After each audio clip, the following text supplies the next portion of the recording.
কিন্তু মানত করা শিরক। মাজারে মানত করা যায় না, মানত হবে একজনের নামে। চিল্লায় বলেন তিনি কে? মাজারে কোনো কিছু দান করা, মান্নত করা শিরক, শুধু হারাম না, শিরক, ঈমান যাওয়ার মতো কাজ। আল্লাহকে খুশি করতো মাজারে মানত করলে শিরক হয়। কেউ কেউ বলে আমরা তো আল্লাহর নামে জবে করতেছি, আল্লাহর নামে জবে করে কবরের কাছে নিয়ে যাও কেন? আল্লাহ ছাড়া অন্য কারোর জন্য মান্নত করলে সেটা শিরক, আল্লাহর জন্য করলে সেটা তাওহীদ। তো এজন্য মসজিদ মাদ্রাসার নামে মান্নত হবে না, মান্নত আল্লাহর নামে। মান্নত করারও একটা ইবাদত। আল্লাহ তাবারক ওয়া তাআলা প্রশংসা করেছেন ইউফুনা বিন নাজরি, যারা মুমিন তারা তাদের মান্নতকে পূর্ণ করবে। 3 মসজিদ ছাড়া আর কোন জায়গায় ইবাদতের উদ্দেশ্যে সফর করা, মান্নতের উদ্দেশ্যে কোন উদ্দেশ্যে সফর করা যাবে না। কেউ যদি মান্নত করে কবর মাজারের জন্য, তো নজরু মাসিয়া এটি হচ্ছে গুনহার মানত, লা ইয়াজুজু লফা বিহি, সেগুলি পুরা করা যায় না। কিন্তু উনার কাছে দিলে উনি খুশি হলে আল্লাহ খুশি, আল্লাহ খুশি হলে দেয়। মান্নত করাও শিরক। আল্লাহ কুলিদের মাজারে জিয়ারত ছাড়া আর কিছু চলবে, এটা সওয়াবের কাজ, এটা ভালো কাজ, কিন্তু মান্নত করা শিরক। আগরবাতি মোমবাতি নেওয়া বিদআত, মাজারে সাজদা করা শিরক।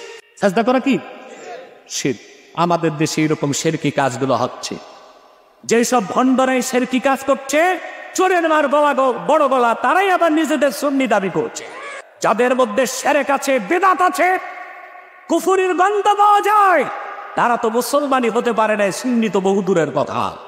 এদের আবার চোরের মার বড় গলা, এরা আবার আমাদেরকে ফতুয়া দেয় আমরা নাকি গোলামি ওয়াহাবি। মাজারে মশারি দিবেন, লাল সালো দিবেন, আগরবাতি, মোমবাতি, কোনো মানত। মাজারে মানত করা যায় না। ইন্নী নাযারতু লির-রহমানি সাওবা, মানত করতে হয় রহমানের নামে, মানত হবে একজনের নামে। চিল্লায় বলেন তিনি কে?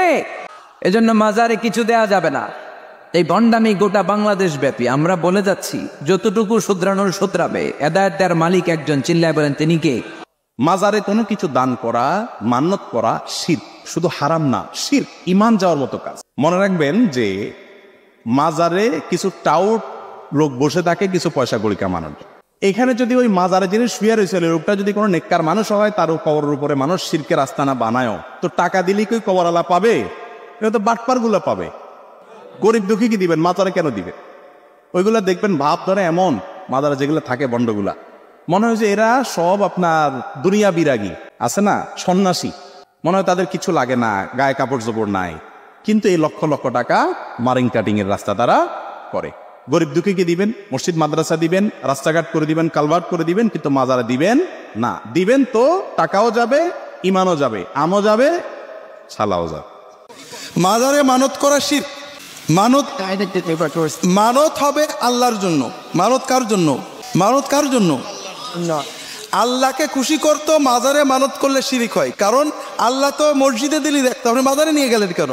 আপনি সচেতন মানুষ, আপনি জানেন মসজিদে দিলে আল্লাহ দেখবে, আর মাজারে দিলে আল্লাহও দেখবে, হুজুরও দেখবে, আল্লাহও খুশি, বাবাও খুশি। এক ডিলে আর এক ডিলে 2 পাখির নাম কি? শিরক। মানে আপনি শরিক করলেন, একই সাথে 2 বউ, বউয়ে শরিক হয়ে গেল, একই সাথে 2 স্বামী, স্বামীতে শরিক হয়ে গেল, আর একই সাথে 2 মাবুদ, মাবুদের শরিক হয়ে গেল। খবরদার কোনো মাজারে মানত করলে মসজিদে দিয়ে দেবেন। মান্নতের শর্ত হলো সেটা একমাত্র আল্লাহর জন্য করতে হবে। মান্নতটা আল্লাহ ছাড়া অন্য কারোর জন্য মান্নত করলে সেটা শিরক, আল্লাহর জন্য করলে সেটা তাওহীদ। তো এজন্য মসজিদ মাদ্রাসার নামে মান্নত হবে না, মান্নত আল্লাহর নামে। কিন্তু এখন আল্লাহর নামে মান্নত করছেন, তা আল্লাহকে টাকাটা আপনার থেকে নিয়ে যাবে, তো দিবেন কাহাতে টাকাটা? ওই জন্য আল্লাহ কেন্দ্রিক যে প্রতিষ্ঠানগুলো আছে সেখানে দিবেন। মসজিদ আল্লাহর ঘর, সেখানে দিবেন। মাদ্রাসা কার ঘর? মাদ্রাসাও আল্লাহর ঘর, সেখানে আল্লাহর দিন শেখানো হয়, আল্লাহর দিনে শেখানো হয়, আল্লাহর দিনের আমল হয়। এই জন্য মসজিদ মাদ্রাসায় দিনে সেটা গায়রুল্লাহ হবে না, মসজিদ মাদ্রাসা তো দিতেই হবে, কিন্তু মান্যতা হবে আল্লাহর উদ্দেশ্যে। কিন্তু আপনি যদি মসজিদ মাদ্রাসা না দিয়ে কোনো একটা মাজারের উদ্দেশ্যে মান্যত করেন, বলেন যে অনেক মাজারে 500 টাকা দেবে, তো মাজার কি আল্লাহর ঘর? মাজার কার ঘর এবার বলেন? যে মাজার হলে ওখানে যিনি শুয়ে আছেন ওনার ঘর, মানে যে আল্লাহর ওলি বা যে বুজুর্গ যিনি শুয়ে আছে ওনার ঘর। তা আমি ওনার ঘরে দেবো কেন? আমি দেবো কার ঘরে? আল্লাহর ঘরে। আল্লাহর জন্য মান্যত করবো। এই জন্য অন্য জায়গায় দিনে শিরক, আল্লাহর ঘরে দিনে শিরক না, এটা হলো তাওহীদ। কবরের জন্য কি করে? মান্যত করে, করে কিনা? কবরে মানত করে কিনা? জিনের জন্য মানত করে জানেন। এমনকি আমি মনে করতাম একসময় যে মসজিদের জন্য কেন মানত করে, সব মসজিদে করে না, কিন্তু বিশেষ বিশেষ মসজিদে করে। পরে খোঁজ নিয়ে দেখলাম যে সেই মসজিদে মানত করা হয়, বিশেষ দেখা গেছে ওই মসজিদের পাশে কারো না কারো কবর আছে।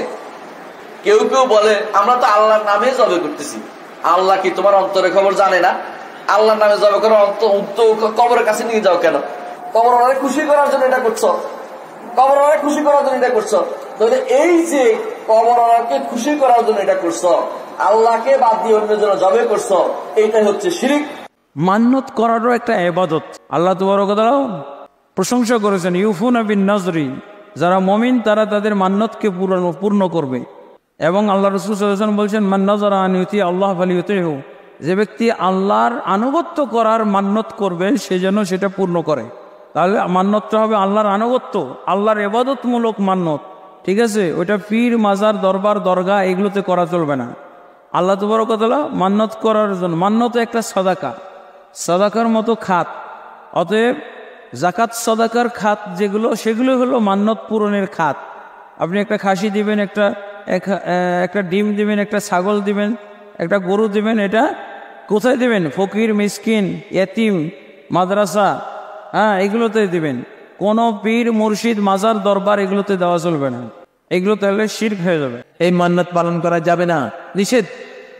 লা তুসাদ্দুর রিহালু ইল্লা ইলা সালাসাতি মাসাজিদ, 3 মসজিদ ছাড়া আর কোন জায়গায় ইবাদতের উদ্দেশ্যে সফর করা, মান্নতের উদ্দেশ্যে কোন উদ্দেশ্যে সফর করা যাবে না। 3 জায়গা হলো আল মসজিদুল হারাম বাইতুল্লাহ, দ্বিতীয় হলো মসজিদে আদা নবীজির মসজিদ নববী, তৃতীয় হলো বাইতুল মুকাদ্দাসের ফিলিস্তিনের বাইতুল মুকাদ্দাস মসজিদ। এই 3 মসজিদে কোনো মান্নত করে কোনো ইবাদতের উদ্দেশ্যে যাওয়া যায়। আর পৃথিবীর কোনো কবর, মাজার, মসজিদ কোনো কিছুতেই মান্নত করে নিয়ত করে যাওয়া নিষেধ, যাওয়া যাবে না। অতএব এটা পালন করতে পারবেন না, এটা একটা গুনাহ। ওমান নাযারা আন ইয়াসি আল্লাহ ফালা ইয়াসি, যে এমন একটা মান্নত করে বসছে যেটা আল্লাহর গুনাহ, আল্লাহর পাপ, আল্লাহর নাফরমানি হয়, নবীজি বলছেন ওই মান্নত পালন করা যাবে না।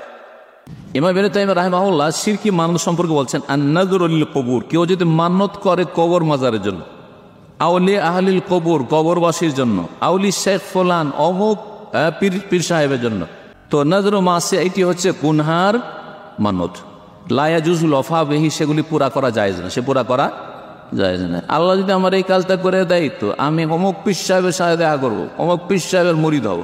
আল্লাহ যদি আমাকে বালা মুসিবত থেকে উদ্ধার করে তাহলে আমি দেশে গিয়ে একবার শাহজালাল মাজার যাব। পুরা করা ফরজ, মুস্তাহাব, নফল না হারাম? হারাম, শিরক। খাজা বাবার দরবারে যাস কেন? খাজা বাবা কি জীবন দেয়? খাজা বাবা কি মারে? আরে না না না, খাজা বাবা কোত্থেকে সন্তান দিবে, কোত্থেকে মারবে? উনি তো কবরে চলে গেছে, তো যাও কেন? বলে হুজুর উনি আল্লাহর বড় ওলি, আমিও তো অস্বীকার করি না উনি আল্লাহর বড় ওলি, আমরা সবাই স্বীকার করি, যাও কেন? এই জন্য যাই, ওই আল্লাহর ইবাদত করতে করতে আল্লাহর এমন প্রিয়, এমন মাহবুব হয়ে গেছে, উনার দরবারে, উনার দরগায় কোনো মান্নত যদি দেয়, উনি দেয় না, কিন্তু উনার কাছে দেওয়ার কারণে খুশি হয়। খুশি হয়ে কবর থেকে আল্লাহকে বলে দেয় আমি তোর কম প্রিয় না, এই জন্য ওনার কথা আল্লাহ শোনে, আল্লাহ দেয়, কিন্তু ওনার মাধ্যম দিয়ে একটু বাচ্চা দেয়। ও ইমানদার, এই ইমান নিয়ে যদি আপনি আমি কবরে যাই, বিশ্বাস করেন আপনার ইমান আর আমার ইমান আর আবু জেহেলের ইমানে পার্থক্য নাই, ঠিক না? মনে করছে মাজারে একটা গরু ছাগল দিলে সন্তান হবে, তার ধারণাই ভালো কাজ। কবরে মানত মানলে, পীরের কাছে মানত মানলে আল্লাহ তাকে একটা সন্তান দিবে, তার ধারণাই ভালো কাজ। মরা মানুষের নামে দান করতে হবে, এ কথাই ঠিক। দান করলে তার কবরের শাস্তি বন্ধ হবে, এ কথাও ঠিক। সম্মানিত দিনী ভাই বোন, দুনিয়াতে 2টি পাপ আছে মানুষের ধারণায় নেকির কাজ, তবে তা হচ্ছে মহাপাপ। তার একটি হচ্ছে শিরক। যা আপনাকে বললাম যে কবরে 10টা টাকা দিল, তার ধারণাই যেন গাড়িটা অ্যাক্সিডেন্ট,